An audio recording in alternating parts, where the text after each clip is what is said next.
Hey guys, it's the TurkeyChampion, and today we have got another episode of Rise to Fame. So mix my words up there.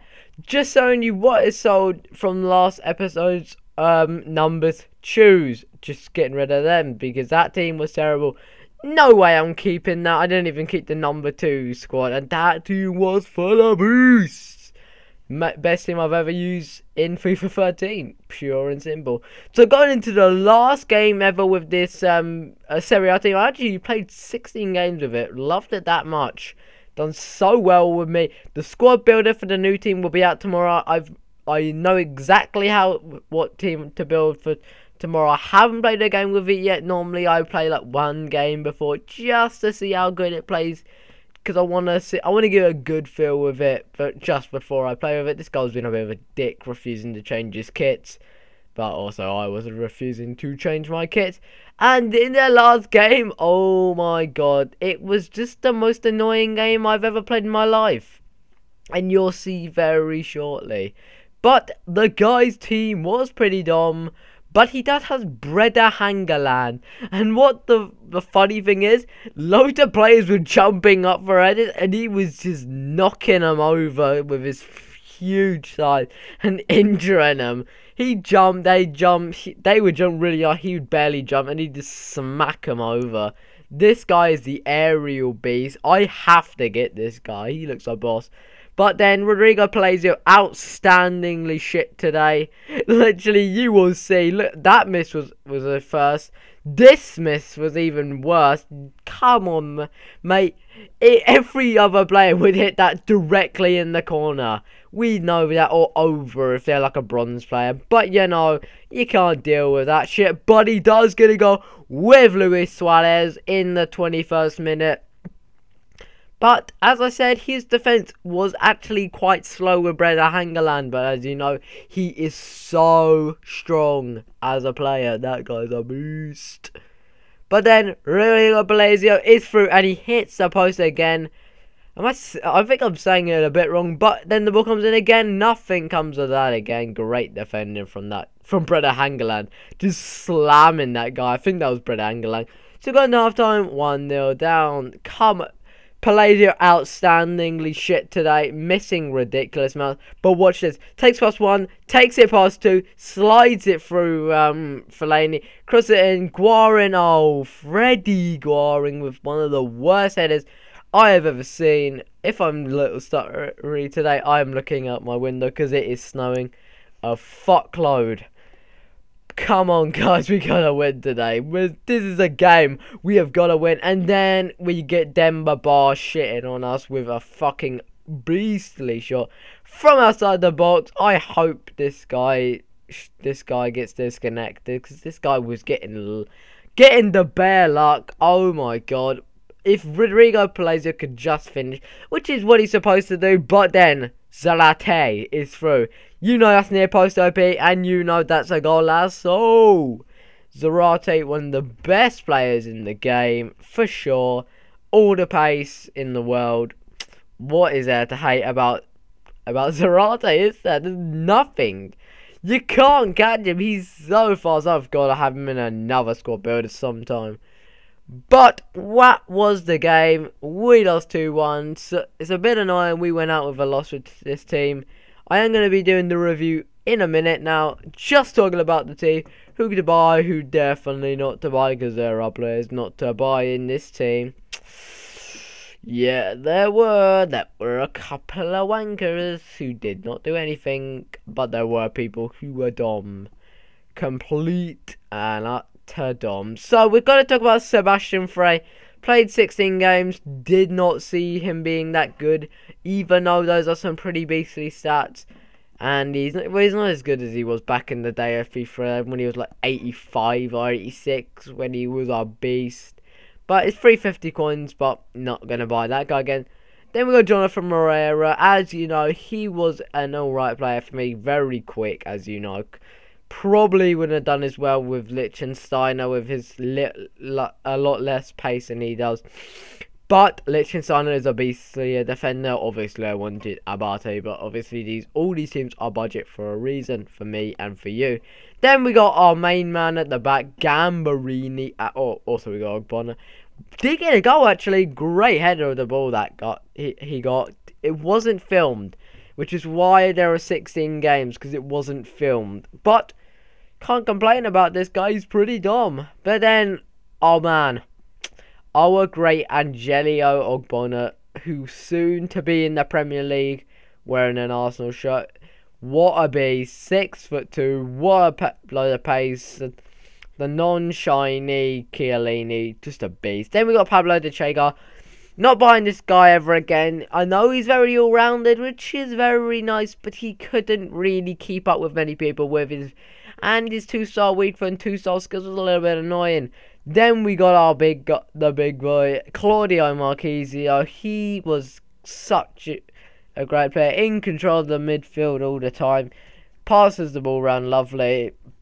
Great shot on him. So all-rounded, balanced stats, which is always nice to have with your centre midfielders. I would definitely buy this guy again. Hopefully I can. And then we got my man Nocarino. Plays for AC, the team I support. He's been okay this season. Haven't watched him too much. Did get 3 goals for us though. Lovely 3 goals. What a shot on him, and he's also a very balanced player, which is very important. Then we also got our man Freddie Guan, who also got 3 goals. Another very balanced player. Oh my god, that guy's rocket of a shot was insane. He is a very strong player, so he controls the midfield very nicely, which is a good thing to have in a midfielder for someone who isn't overly big. 2-star weak skills and 3-star weak fit is a little bit disappointing, but buy him again. He's only about £1.5. Then we got our man, Mr. Can't Finish, Rodrigo Palacio. Obviously he can finish. He got 10 goals, the Argentinian beast. So Rodrigo Palacio, this guy, if you catch him on a day, he will destroy you. On one day he'll be a beast, on the next day he'll be a pile of shit. But I'm definitely buying that guy again. Then we got our man Sebastian Giovinco. Some of them runs he could go and were absolutely insane. No clue how he's doing them. 4,500 coins. Buying this guy again for sure, because he's Sebastian Giovinco. Dribbler, pace, alright shot, what a great guy. And then, what can I say about Marinho Zarate? 6 and 4. 6 and 4, better than Jovetic ever did for us. So fast, amazing dribbling. Only says 72 shot, but it's more like 99. Oh my god, this guy's a beast. You can't ever catch him. No one has ever catched this guy, and that's just my opinion on this team. It's a great team. I love it. So now we're gonna go in with our OP Silver team, which I do quite like. I know it had a shaky start, but I grew into it quite well. Do like the team quite a lot. Sorry about the no race to the title. Train Tips Foot lost the PSN account of it, so he had to start it. So he's gonna start it all again. Don't blame him. That's gonna be a bit annoying. So we come against a pretty good Liga BVA team.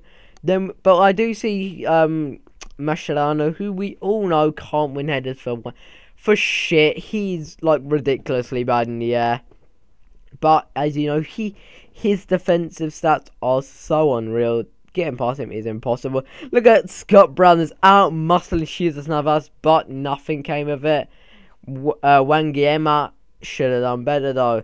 But he does get through with Soldado, and Soldado's going to hit that home all day long, because Soldado has got that rocket of a shot, and you know he's very good at it. But then Wangiema, oh my god, as you know, I love this guy for his headers and how well he controls the midfield, because you know that's his best part of his game. Look at that for a header. No way Fabio Coentrão's beating him to that, because Fabio Coentrão is a pile of wank, or in the area is pretty bad. But I'd say Fabio Coentrão's an alright player. But then he gets another goal with Balotelli. This guy was getting lucky as fuck, and I literally mean it. These were literally the only 2 shots he actually had. You'll see in the match details. And then we get a throw in. Wangiema fake shots it in, smacks that in, but then Saha, what a header. Coentrao misses two headers, two appalling defensive headers from Coentrao, which pretty much cost him the game. The game could have been cost by Coentrao, but we'll see. Look at that for a bit of defending. Like, that's appalling. Like, that was just appalling. Two great headers from two great Silver players. Two players you must buy. And as I said, look at that domination. He's only got freaking Diego Alves in goal, but I couldn't do anything else. That was the game. Couldn't get that. Oh man, Naomi or yeah, I think that's Naomi. Looks pretty pissed off. Just checking the time there, but we get a draw out of it, which is always nice. So going to the last game of the episode with the OP Silvers, and we come up against a team which actually wasn't too hard, even though on the surface that team does look very nice. But as you see, that back three is extremely slow. The defensive mids aren't actually that good, because Gertz was obviously not a defensive mid. So it shouldn't be too hard breaking down this defense. Saha and KR and Templeton or something. Or Wangiemi. But then Saha kept running. You're not going to catch Saha. Saha hits that one. What a save from Rene Adler. But KL keeps going, smacks that in. KL, what a beast. Physically no one is good better than this guy physically. That's all I'm saying. Physical beast. Watch this. Little tap, flick, boom. When you see the close up, which is the one after this, oh my god, you're gonna love it. Watch this. Flick. Oh, the little flick past him. Megs is the defender. Through into the bottom corner and then crosses it in. Far post. Saha. Oh, what a smack from Saha. Unlucky not to get his first one earlier, but gets a second. But gets his first goal. Sorry, I'm mixing up my words. Unlucky not to get a goal earlier, but he does get one here with a ruthless volley. But then KL with amazing run. Look at that. Past three defenders. He's so strong. Crosses the ball into Wangiema. Oh my god, he just out muscles all two defenders. Absolutely takes him out. Headers that one home. Oh my god, sorry, just moved my headset a little bit. Oh my god, let's watch this. Boateng, Hummels just sit down. He just takes them both down. What an absolute beast he is. But he does get a very lucky goal with Marco Reus. Should have done better there, Roberto. Roberto obviously is not the best Silver Liga BBVA player.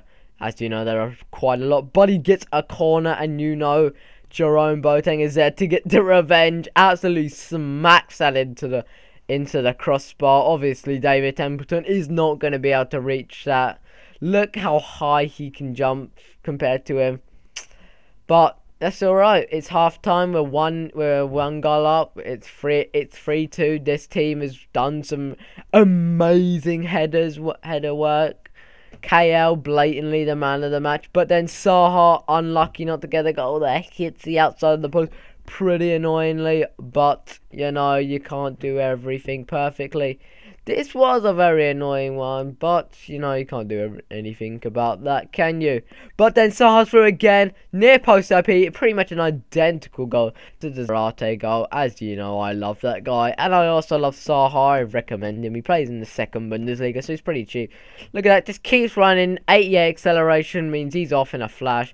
Bangs that near post, and that game is done. We actually got a win in this game, which is pretty boost. And then Roberto obviously getting man of the match. I thought it would be KL, but you know, can't do anything about that. That means we got 5 games left and we're on 10 points. That's pretty boost. Probably won't win it, but we're definitely going to stay up. So we are going to sell this team now because we don't need it. Obviously I go through teams like every week because you know it's good to keep the series fresh.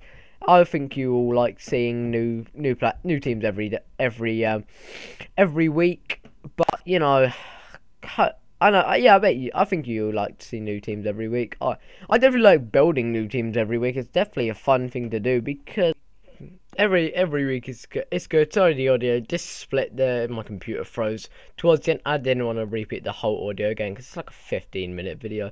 Yeah, I do like building new teams every week. It's good. It's a great bit of fun. Lets you experience every type of player. Obviously, I don't experience that many because I'm pretty poor. So this is the end of the episode, guys. It's been your boy, the Turkey Champion. Please like, subscribe, and in a bit, guys. Love you.